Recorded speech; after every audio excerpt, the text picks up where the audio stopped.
Welcome, everyone. This is Self-Publishing Secrets. I'm so happy to connect with you. And before we get started, I'd like to give a special shout out to Marissa Murgatroyd. If you have not heard of her, you should really look her up. I would not be where I am today if it wasn't for her workshops, coaching, enthusiasm, and guidance to move forward and follow my passions. And that's why I'm here today, to let you and the world in on a few secrets, not only about self-publishing, but to also explain how I got here and how it's 100% possible for you to do the same. Here's a quick lowdown of what we'll be covering today.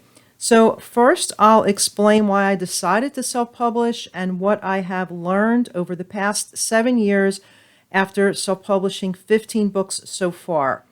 Next, I'll be explaining the tool I primarily use called Kindle Direct Publishing, or KDP, and why. We'll also discuss the advantage of print on demand. I'll be reviewing the costs of self-publishing, and we'll look at potential earnings as well. Next, I'll discuss how to select topics to write about and how to pick a genre. Even if you've already started writing, even if you already have a book, this hopefully will help you with future books.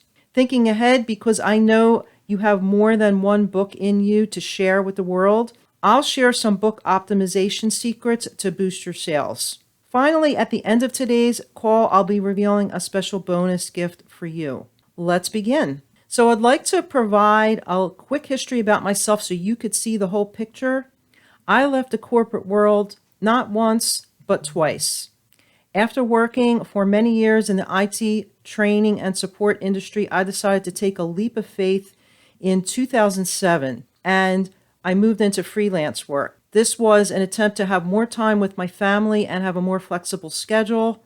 At the time, I was still in grad school, attending classes in the evening, studying instructional design on nights and weekends. Grad school took me 9 long years from the year 2000 to 2009, but it was worth every minute and opened me up to new possibilities. While I was a freelancer, I had more freedom, more time with my family, more time to write, and discovered that that was another passion of mine.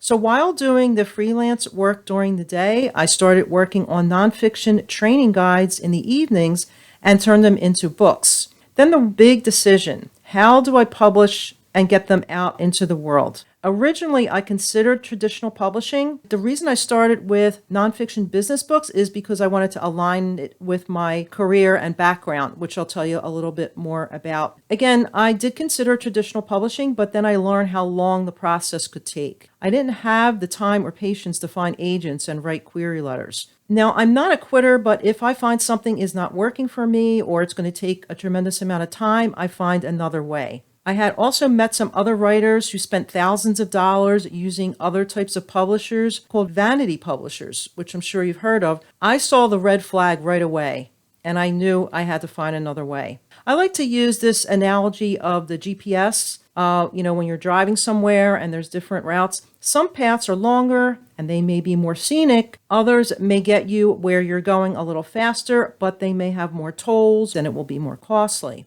Then there are shorter, quicker paths that get you exactly where you want to go in no time, and they are almost free. To me, like, the analogy is the longest path is traditional publishing, the costly path is vanity publishing, and the fastest, least expensive path is self-publishing.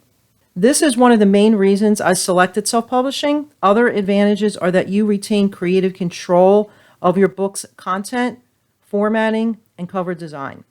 Basically, you keep all the rights to your book and you could potentially earn more royalty.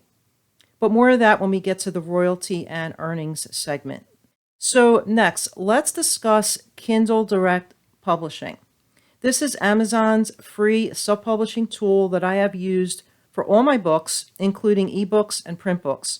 I highly recommend KDP if you're just starting out or if you just need a simple way to self-publish more books. I have explored other tools like Ingram Spark for the hardcover versions of my children's books only because KDP does not offer hardcover for small page counts like children's books.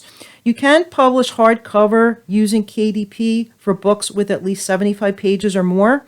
Hopefully that will change in the future. I've contacted KDP, so the more people that contact them and ask them if they would please consider hardcover for small page count, I think that's going to change in the future. KDP has an easy to use and friendly dashboard, excellent support. You can contact them by phone, chat, or email. They also offer expanded distribution, which pushes your book out to many other retailers, including Barnes & Noble and many others.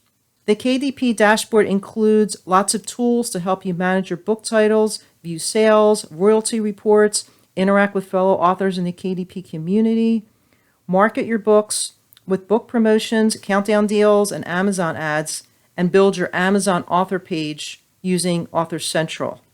So you're probably wondering about, how books are printed and shipped with KDP versus other types of printing companies. This is why I love self-publishing with KDP. The books are printed and shipped to customers directly via Amazon. So when a customer buys your book, the book is printed and shipped automatically. I love that Amazon does all that for you. I have seen countless pictures. I've even met authors who have celebrated a pallet of books delivered to their house. Then you have to store them, right? And sell them and ship them yourself. Yikes, I would not want to do that. So I always ask the question, why? And I think it's because people feel like, that's their only option. What if you find a typo or decide to change the cover or even one sentence? Then what will you do if you have 2,000 books on a pallet, right? Some publishing companies require you to purchase a large amount of books that you have to store in your house or garage. But with KDP, if you need to make a revision, all you have to do is re-upload your revised cover or interior, and your revisions are live within 72 hours. No minimum copies to purchase required. So now let's talk about the cost of self-publishing. So KDP is a free tool, and there are also a lot of other free tools like Kindle Create. I use that to convert the manuscripts to ebook formats. And KDP Select, which lets you run free promo deals and price promo deals. There's other free tools as well. On KDP, you can basically upload and manage your book titles and run reports yourself, all for free. There's some other costs to consider. This includes editing and proofreading fees, illustrator fees for books like children's books, cover designers, and marketing fees. So most of these would be one-time fees at the beginning, except for the marketing and ads. So for marketing and ads, like you could run ads on Facebook or Instagram for, a certain number of days. I've also run ads on Pinterest. But then there's Amazon ads, and you would want to run those like ongoing every month. If you haven't heard of Brian Cohen, he runs a free Amazon ad challenge several times a year. I've done his free class. It's excellent. He also has a more extensive course, but you can definitely get started with his free Amazon ad challenge. So you might be wondering, well, should I pay someone to help with self-publishing? A lot depends on your budget, your time, and your experience. You can do a lot of the steps yourself if you have time, and again, depending on your budget and your experience. You can hire someone to help you with some of the steps. Just be careful of the vanity publishing companies. They tend to overcharge you for simple things that you could do yourself. So even if you hire someone to help with formatting, for example, I would highly recommend that you take control of uploading your own books on KDP. So you're in control of your pricing, your royalty, and managing your book listings. So now what you've probably been waiting for, we'll talk about how much you could potentially earn. So royalty amounts on KDP are easy to calculate because when you set your price on KDP, it instantly calculates your royalty, which is based on your book format, page count, your list price, etc. So KDP offers a 70% royalty option for ebooks and 60% for print books. For example, for a 100-page paperback with black and white interior priced at $11.99, the royalty amount is approximately $5, which is 60% of the list price minus the print cost of $2.15. This amount may vary depending on your book's file size and other factors, right? If it's black and white, it's definitely going to be less expensive than color.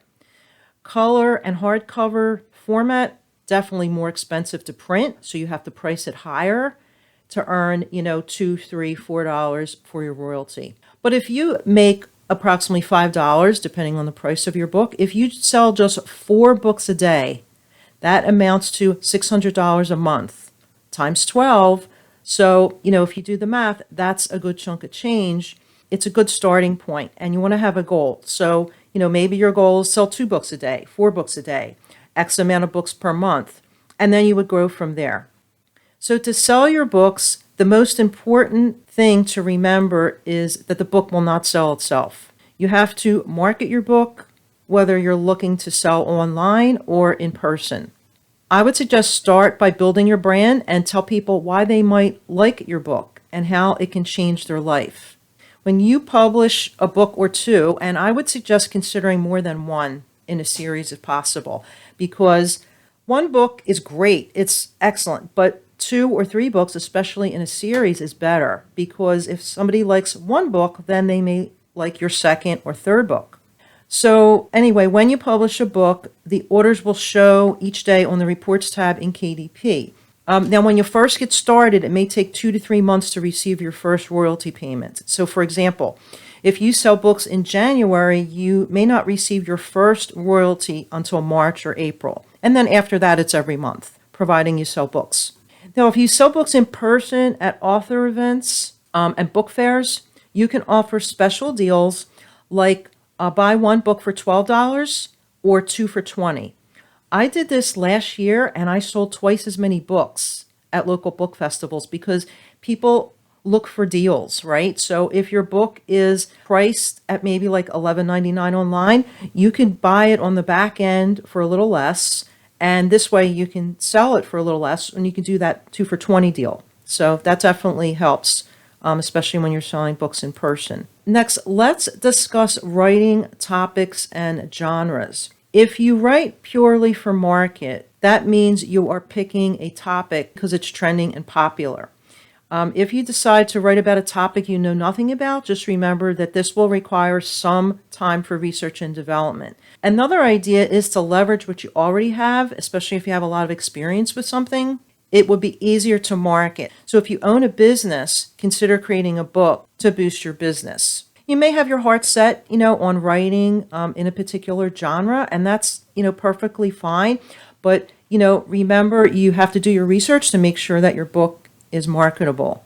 If you're an unknown author, and if the genre you're writing in is too saturated, your book could potentially get lost in the sea of millions of other books. So you want to make it intriguing, unique, creative, and most important, be sure your cover is extremely attractive, eye-catching, and on point for your genre.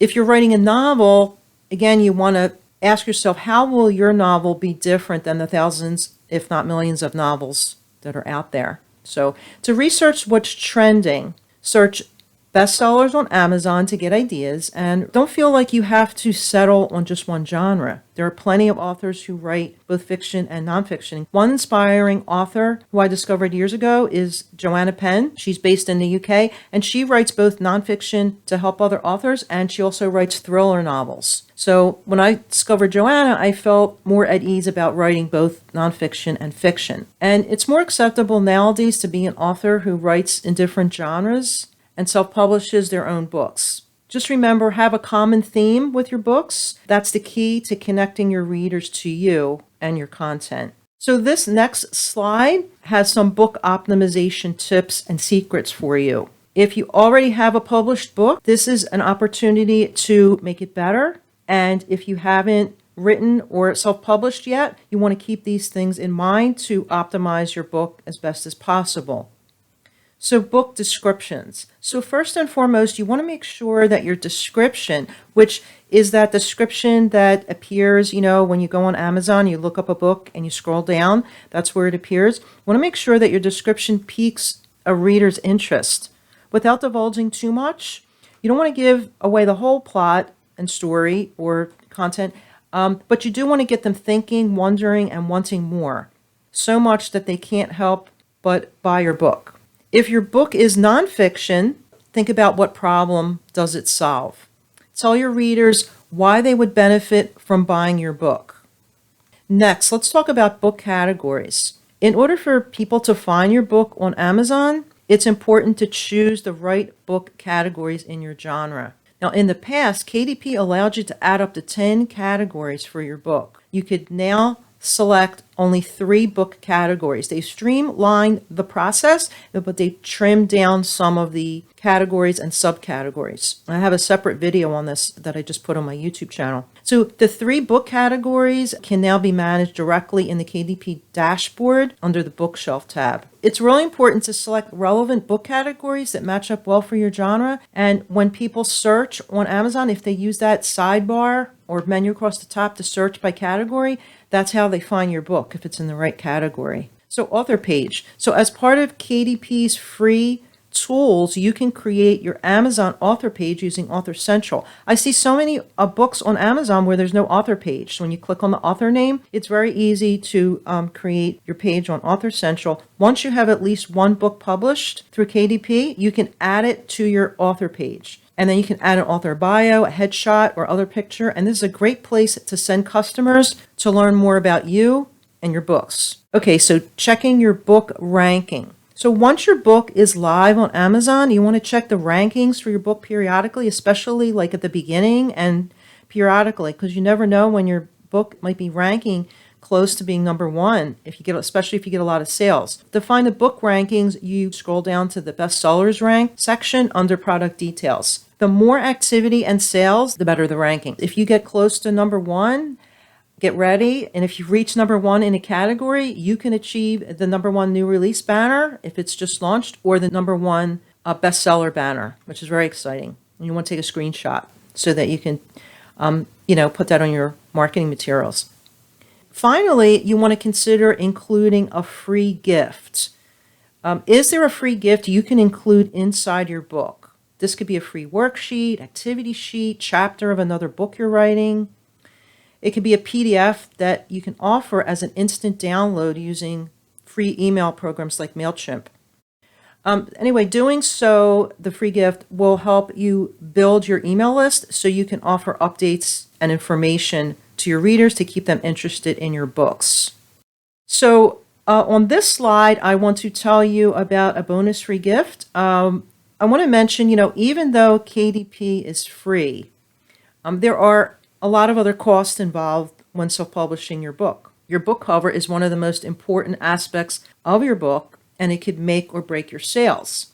It could be the reason why a reader gives your book a second look and buys it, or decides to walk away. Hiring a book designer can be costly, but there are other options. I've been using Canva for years to create all my book covers. The only exception was when I hired a designer for one of my book series. Hiring the book designer was an interesting experience. It was very expensive. So ironically, those books do not sell as much as the other books. I mean, they're beautiful covers, but I think they could be maybe changed up a little bit. So there's no guarantee that spending hundreds of dollars or more for a professional designer will increase your book sales. Using a creative design tool like Canva provides an easy and fun way to craft stunning book covers in minutes. And you could even just use it for brainstorming or ideas. You don't have to be a professional graphic designer to use Canva or create book covers, but you do have to do a bit of research to make sure that the book cover design matches your genre. So, like for instance, you want to take a look at best-selling books on Amazon to get an idea of, if it's a novel or nonfiction or children's book, what kind of covers are in the bestseller group? What do they have in common? How can I make my book look like that? So to help you get started crafting both ebook covers and print cover images, I've created a mini course called Create Book Covers That Bring Your Story to Life using Canva. And I'm excited to share this new training with you. So along with the replay of today's presentation and the free ebook that I'll be sending you, I'll also be including a special bonus coupon code for you to take full advantage of Canva book covers training that I've just recently created, so you can unlock the secrets of crafting captivating book covers. Using Canva for book covers, you can get ideas, you can brainstorm, and you could end up creating your best book cover. So I'm excited to share that with you. And now we're going to move into the Q&A segment of this training session. So Donna asked, how much approximately overall is it to hire an artist on Fiverr for an entire picture book, for a children's book? And do you have any tips on choosing an illustrator on Fiverr? So to keep the costs down and for tracking and secure delivery, I absolutely recommend Fiverr for finding not only children's book illustrators, but any other kind of service, right? There are many talented people on Fiverr. The most important thing is to find a good fit. Read reviews, check out their online portfolio. If you're hiring somebody for, say, children's book illustrations, you want to not only look at their portfolio, but you want to hire them for maybe 1 or 2 illustrations to test the waters to make sure it's going to be a good fit. And I would say do that with at least 2, possibly 3 illustrators. The reason I like Fiverr is because you're protected with payment and delivery dates versus hiring someone you don't know who's not using any type of app for tracking. So the cost varies and depends for hiring somebody for illustration or other services, depending on for illustrations how many characters, how complex the illustrations are. But I would say at least a few hundred to 500 for a picture book. It could be more depending on their package deals and if you need a bit more illustration. So to be safe, I like to say like 500 to 1,000, something like that for illustrations. Donna also asks, do you recommend a self-publishing course before jumping in, or just try Amazon KDP on your own? So it's important to do your research.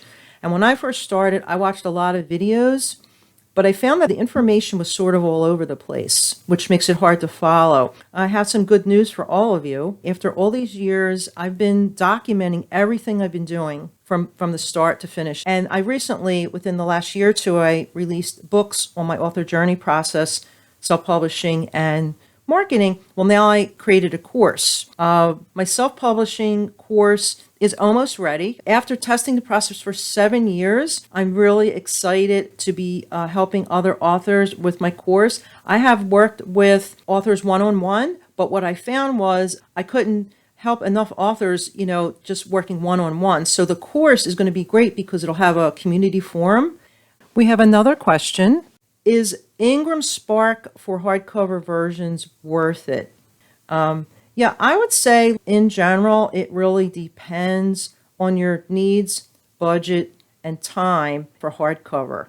Like whether you do hardcover on KDP or decide to use another company like Ingram Spark. Now, Ingram Spark just made a big announcement. They evidently have removed a lot of their fees. So I wasn't convinced that they have gotten rid of all their fees, so I did some research, and the deal is that they removed their setup fee, but they still have their update fee of $25 for book revisions. That's after 60 days of approving your book. If it's before 60 days, I believe that there is no $25 fees if you re-upload your book cover or your interior. Also, Ingram Spark added a new 1% distribution fee that they didn't have before, and that fee is effective July 2023. So personally, I would rather just use KDP, just one platform. It just makes life easier. The more platforms you use, the more maintenance you have to do on multiple platforms. So I have 15 books. I'm going to be creating more. To answer the question, is Ingram Spark for hardcovers worth it? If I could do it on KDP, I'll do it on KDP. The only reason I used Ingram Spark, because to do hardcover on KDP, you have to have at least 75 pages. So hopefully that will change in the near future. We have some additional questions coming in. I also have 3 questions that David sent in ahead of time. Michael, did you have a question? Yeah, you mentioned the cost for illustrator being, between maybe 500 and 1,000. Is there a price per illustration? You know what I mean? Let's say you need eight picks for your children's book. Yes, they're all different. They all vary. Now, I'll be honest with you. My illustrator, which I found on Fiverr, she's in Indonesia. So I did not specifically look for illustrators outside of the United States. I just happened to find her, and her portfolio had pictures of like children and characters that I was really looking for. It matched up with my vision. So I tried her out. And the good news is now I did look at some other illustrators as well, but my illustrator that I selected was very reasonable. I mean, like extremely reasonable. And you have to understand it's because, like, if you do choose to pick someone in another country, the cost of living is lower in Indonesia, and therefore they can charge a lot less. So, yeah, I mean, I would say like roughly 500-ish.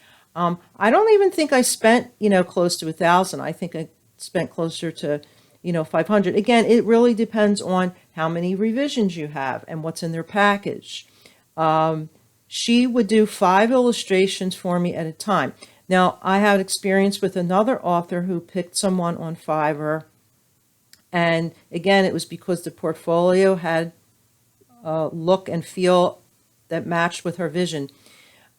That illustrator was a bit more expensive. I think her illustrator was in Canada. But I recommend like Fiverr because you're protected, right? They give the illustrator a deadline for delivery, and they some of them have package deals. So if you needed 8 illustrations, Michael, you might find that they have a package for you. They sometimes they might charge you X amount for one, but then less if you buy like a batch of 5 or 10 or more. So it really varies. So they're all different. It's hard to say exactly how much per illustration, but I would start by just looking on Fiverr and look through portfolios, and you're going to get an idea of the different types of illustrations and the cost. But I wouldn't jump like and hire somebody right off the bat and say, yes, you can do my whole book. I would order 1 or 2 illustrations, test out the waters, make sure it's a good fit, and also you want to make sure they deliver, how's their communication, and also pay attention, is English their first language? Now, my illustrator, English is not her first language, so there were some typos, so I had to make sure that I provided the text, specifically what was needed, on each page. Anyway, yeah, you have to do your research, and I hope that sort of answered your question. Yeah, I mean, I got an idea that I would like to find maybe a high school kid who was hoping to go into that area and get them to do maybe like I said 8 or 10 pictures for me. Is that realistic? Is that kind of something that could happen? You said a high school student? Yeah. Yeah. I mean, it's always possible that someone that age might have excellent experience, but personally, I probably wouldn't go that route only for a couple reasons. They may not be on Fiverr, right? And if they just want to work with you, like charge you, say like on like Venmo or something, like there's no tracking. So there's no security with your delivery and your payment. That's why I like Fiverr. And somebody from high school, is not going to have the years of experience that someone on Fiverr would have. So, I mean, I wouldn't rule it out, but I would definitely keep your options open and just do your research and definitely consider Fiverr in addition to your idea. So you might want to you can have them do like 1 illustration and and pay. And at that age, they're not going to know how much to charge you. So yeah, it depends, right? I mean, you might be able to find somebody that has excellent experience. It depends on your vision and what you're looking for. Okay. Thank you. You're very welcome. Lee or Donna, do you have any other questions before I go into the questions from David? Okay. So David asks how to start an email list.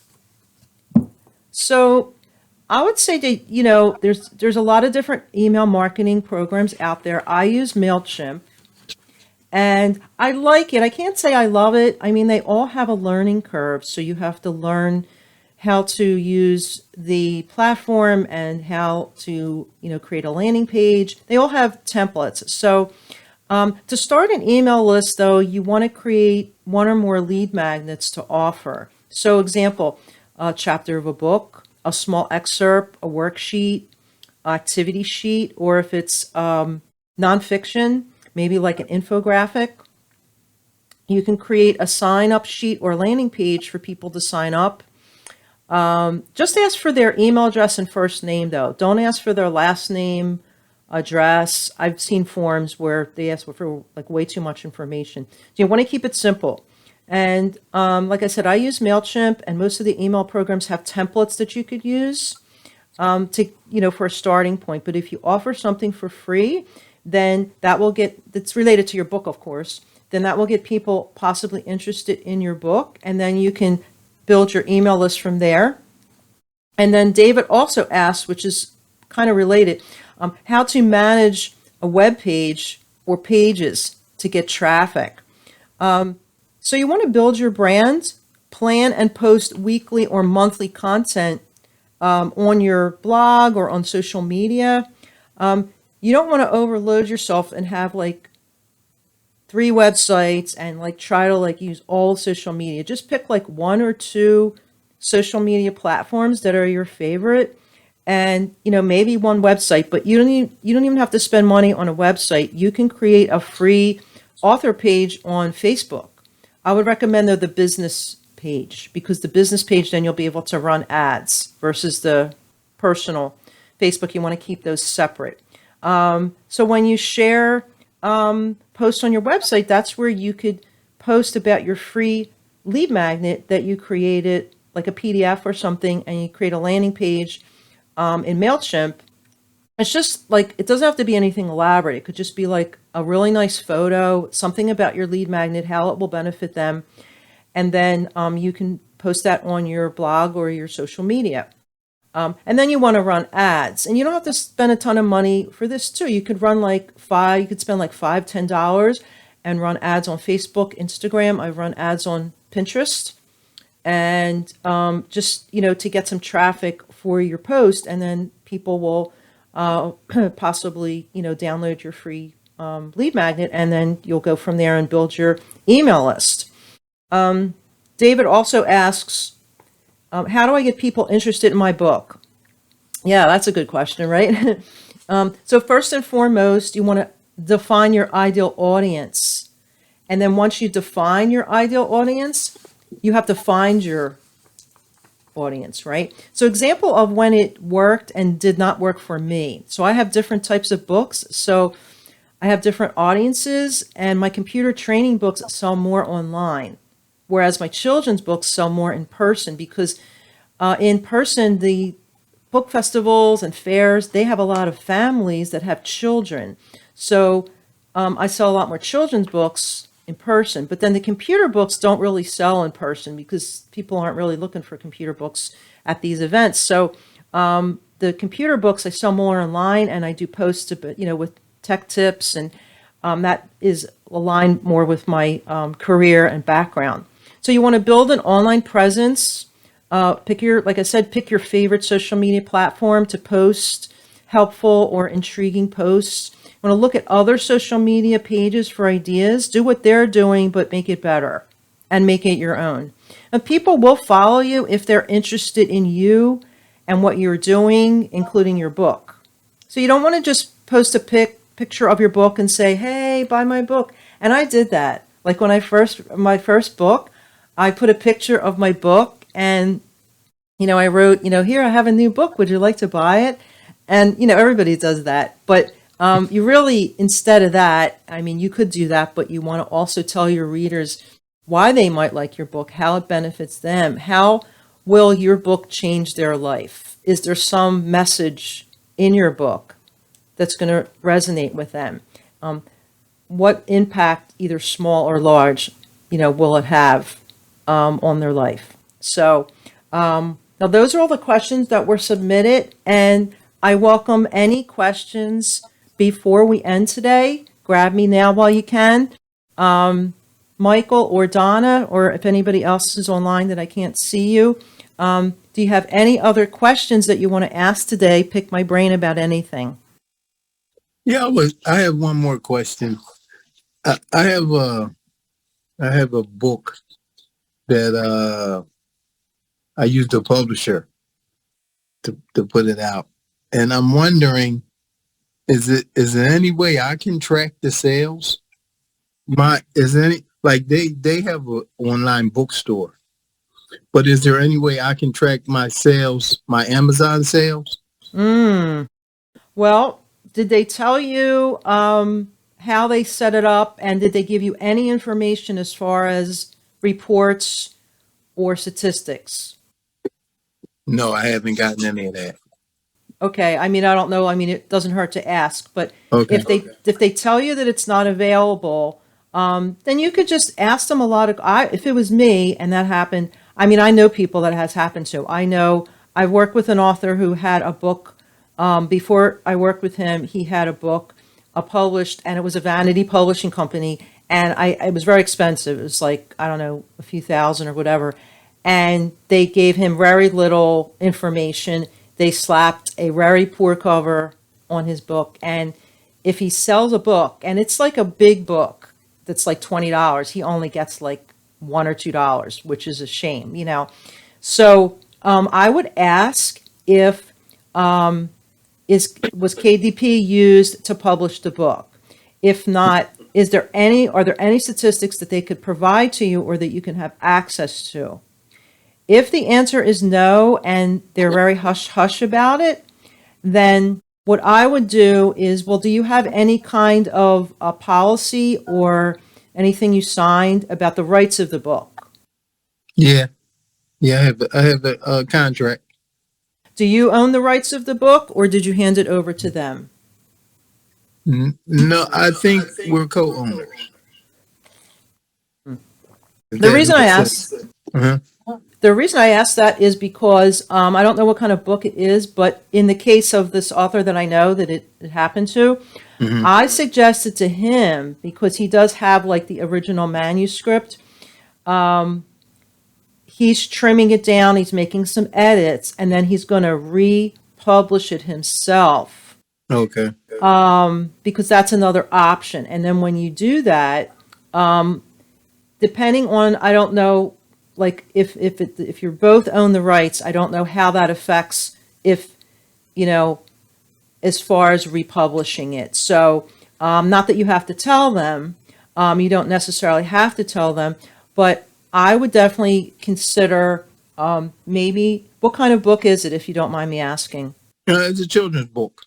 Okay, so it's a children's book. So that is a little tricky because it's not like something that you can change up a lot, especially, I don't know if it's a rhyming book, but like my books are one and done, like unless I like drastically change the illustrations. So is it a book that has it, you know, not sold and you want to make it better? Well, that's what I'm trying to find out, how my sales are going. Okay, so well, when was it published, Michael? A couple years ago. A couple of years ago. Okay. Have they sent you any royalty checks? Yes. Okay, so they have. So you know it's selling, but you don't have any statistics whatsoever. Right. Right. It sounds like a vanity publishing company. I hope they didn't overcharge you, but this is exactly what I've heard many, many times, so many times. They overcharge and then they give very little information. So, Okay. I don't think that's my case because actually it was they my fees were very modest. okay, then in that, if Really. that's At this point I'm in the black, as they say, with the royalties that I received and the money I put out. I'm not taking a loss at all. well, that's good. That's Yeah. very, very good. So, Yeah. but the problem is you don't have the statistics. So because if in that case, I would be honest with them and tell them, you know, at this point, you really, really are interested in seeing statistics, and you really need some reports. And can they produce the reports, and if they say no, why not? Because however people publish, there's reports. Okay. You Okay. know, and you can ask them, well, is it a matter of like paying for reports, which, oh, you know, I wish you didn't have to, but you know, try that, and then maybe you know, option B would be to consider republishing it, but if you republish it, then you're probably going to have to change up the illustrations. Right. So yeah, I can't say they've been difficult with me. They're actually going through some administrative changes, so you know, I'm waiting for a thing to settle before I approach them at this point. So yeah, I don't want it to seem like they're being difficult with me. I'm not sure if that's the case at all. So, but so these reports, Amazon releases their reports monthly. Oh, you can go on every day. Okay. You can go on every single day, you know, to check your stats. Okay. I just need to be granted the access. Exactly. And, you know, like for me and anybody that self-publishes themselves, what you do is you create your KDP account, which is easy if you already have an Amazon account. Mm-hmm. You just tie those, you link those together, and then you have a whole dashboard with all your books listed, your reports, all the tools they offer, and it's hard to say, you know, what tool they used, but some of these companies, they do use KDP, but it's their own account. Okay. So, and you know, and they may or may not. I don't know if they're taking some royalty or giving it all to you, but I always encourage authors to try to have your own KDP account. Mm-hmm. And that's possible even if you have a publisher. Well, if they already have a KDP account with your book, that's going to be their account. You would have to sign up with your own account and then republish your book. But, Okay, you I know, got it. again, you can't have it the same exact book, right? Because Mm-hmm. it just wouldn't be Yeah, I understand. correct that way. Yeah. Right. Mhm. Right.